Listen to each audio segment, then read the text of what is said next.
আসসালামু আলাইকুম রহমতুল্লাহি ওয়া বারাকাতুহু। আজকে জানাবো স্ত্রী লোকেরা তারাবি অন্যান্য নামাজ দাঁড়াইয়া জামাত করতে পারে কিনা।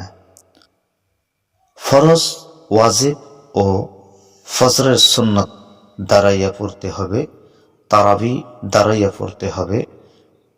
বসিয়া পড়িলে মকরুহ হইবে। তাহাদের জামাত মকরুহ তাহরিমি।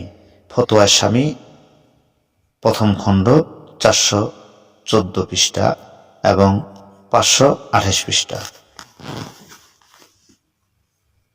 অর্থাৎ মা বোনদের জন্য জামাত মাকরুহ রয়েছে।